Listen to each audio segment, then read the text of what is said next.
Dear Elizabeth, Ellie. I think that's what you go by. My name is Chase, and I recently purchased a plastic tub of your 8mm home movies at an estate sale warehouse. I hope that's not weird. There were 48 reels. 47, really, because one is blank. Each runs almost exactly 3 minutes and 18 seconds. That's about 156 minutes. 2.5 hours. And in case you're wondering, all 47, all 2.5 hours, and the tub cost me $5. Since then, I've digitized all 9,353 seconds of film.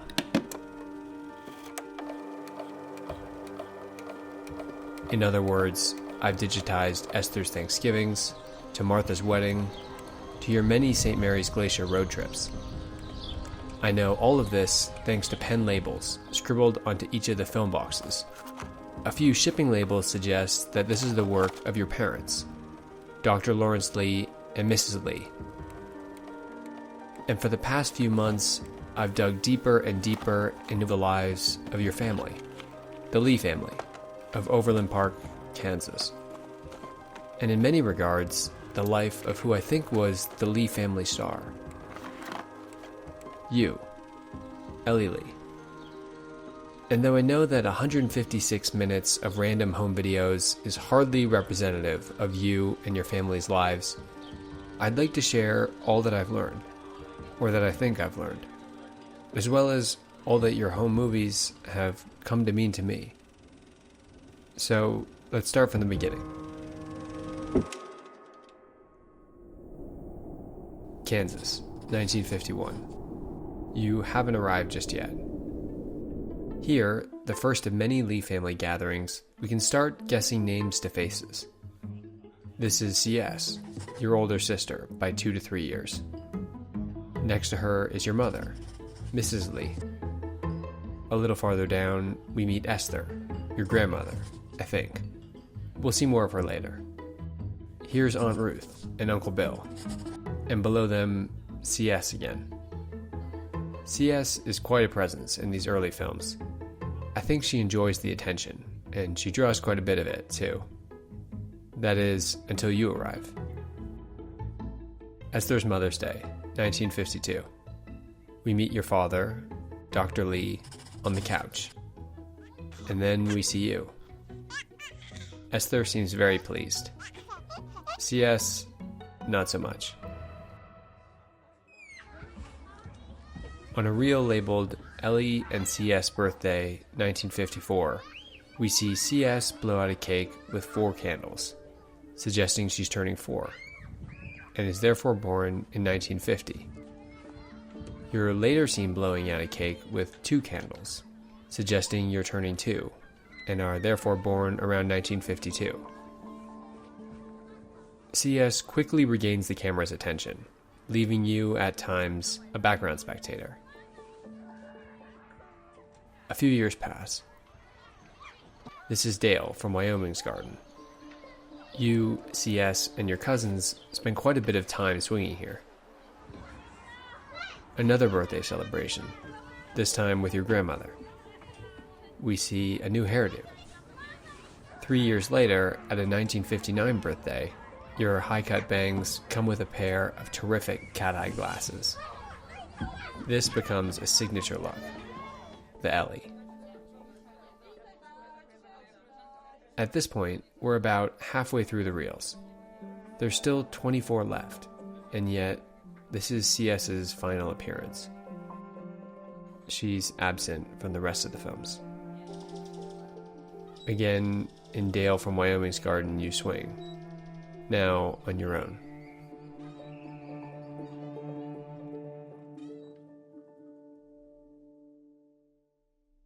As to be expected, the large majority of your home movies are of travel, and it's clear that the Leighs were a big road trip family.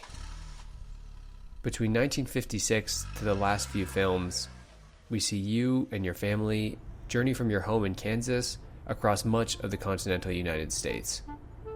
To the west, for stops in Lake Tahoe, the Hoover Dam, San Francisco, and Los Angeles. There, you stop for a visit with Aunt Ruth. Ruth, or more fully, Ruth Ellen Yeager, is one of your father's 8 siblings. I'll touch on how I know this later. You travel all the way up to Canada for the Victoria Gardens. You road trip through 2 locations in New Mexico. And you spend a great deal of time in and around Colorado.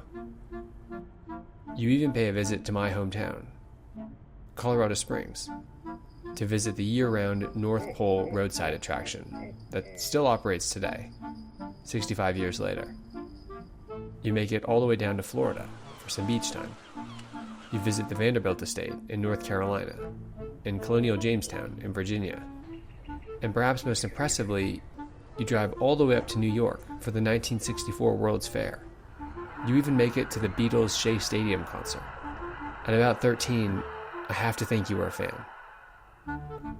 Your family, often chauffeured by your father, drives all over the map, from porpoise shows to puppet shows to duck shows, seeing, learning, experiencing together as a family. But while your film memories paint a shiny, vacation-filled life, I imagine not everything could have been so light and cheery. One tragic family discovery I've made proves it. Your father, the cinematographer apparent, doesn't have much of an internet presence. Meticulous searching for him online has offered nothing, except for one small mention in a local newspaper, a report of a fatal car crash. The Kansas City Times, June 7th, 1960. Not your father, but his brother, Ely Leigh, who died in a one-man car accident on the Kansas Turnpike. Harold was survived by your father, as well as his 7 other siblings, including your Aunt Ruth.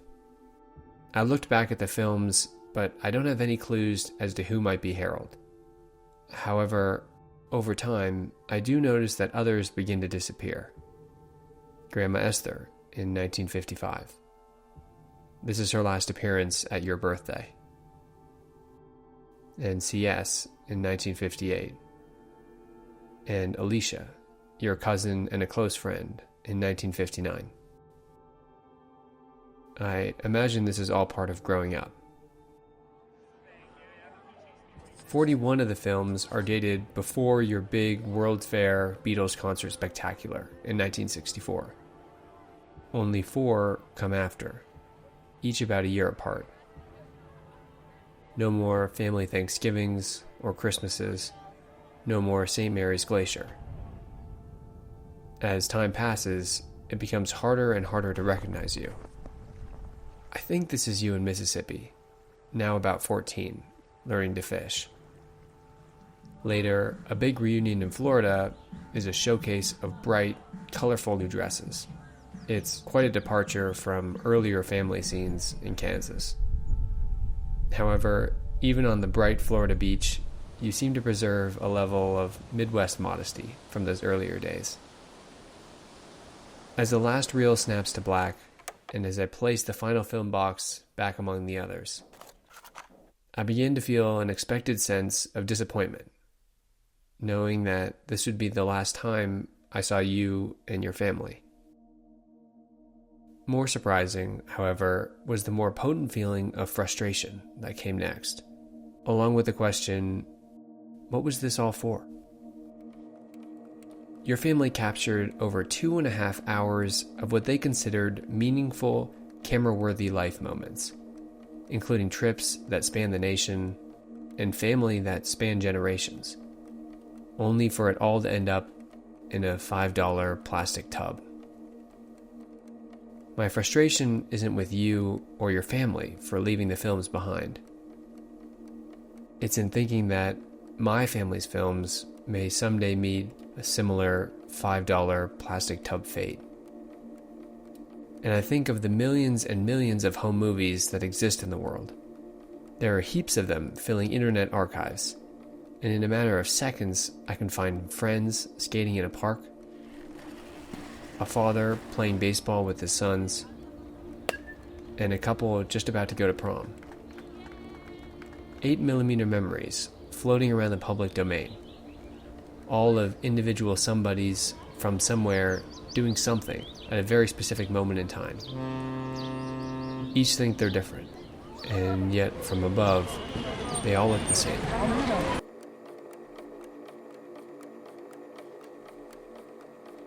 As of last year, my granny, my Esther, disappeared from my home movies.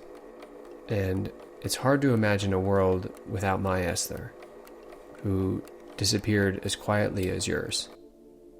And it's maddening to think that everything that seems significant will someday snap to black, after what feels like 3 minutes and 18 seconds.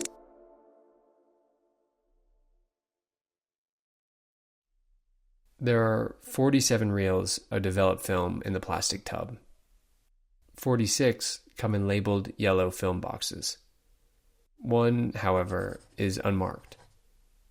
The blue reel. The blue reel contains a smattering of scattered moments. Some people walking through a city, a few buildings, a man in a chair, some people on the beach. A reverse image search of the clock tower and buildings identify them as the Burlington North Clock Tower and the Spokane Public Health Center and County Courthouse, both located in Spokane, Washington. I've learned that the white tent was built for Expo 74, the 1974 World's Fair, located in Spokane.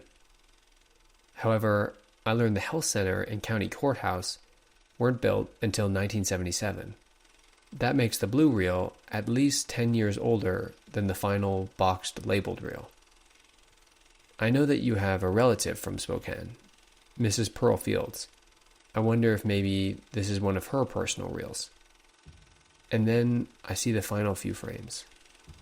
A girl sits on a log. She wears a stylish white hat, pulled down nearly over her eyes. She glances at the camera from beneath the hat, and one can just make out her dark black hair and a pair of glasses. If this is you, you would be just about my age, about 25.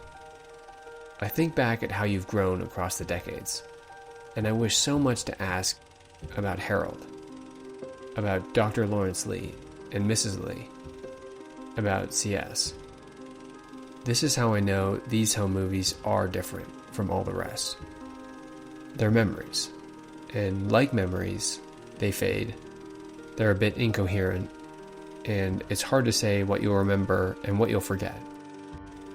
Yet, regardless of what develops, and regardless of what it'll ever mean to anyone else, each 8mm memory is an invaluable piece of you, just as my home movies, with my parents, and my sister, and my granny, my Esther, are to me.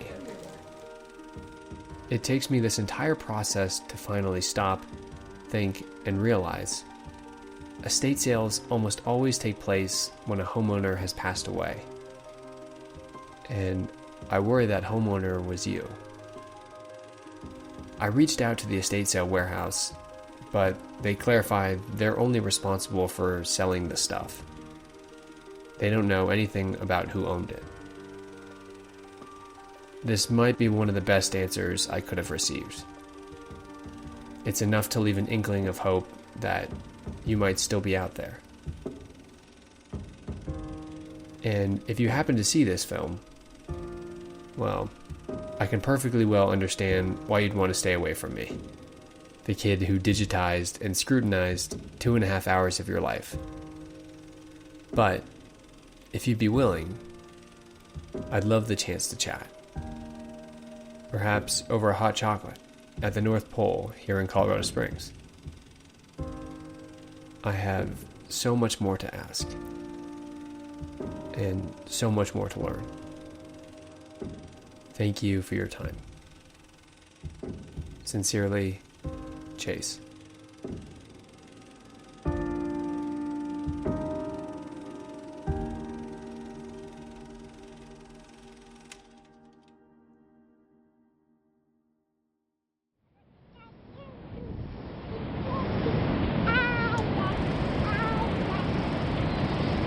Hey, take a bow!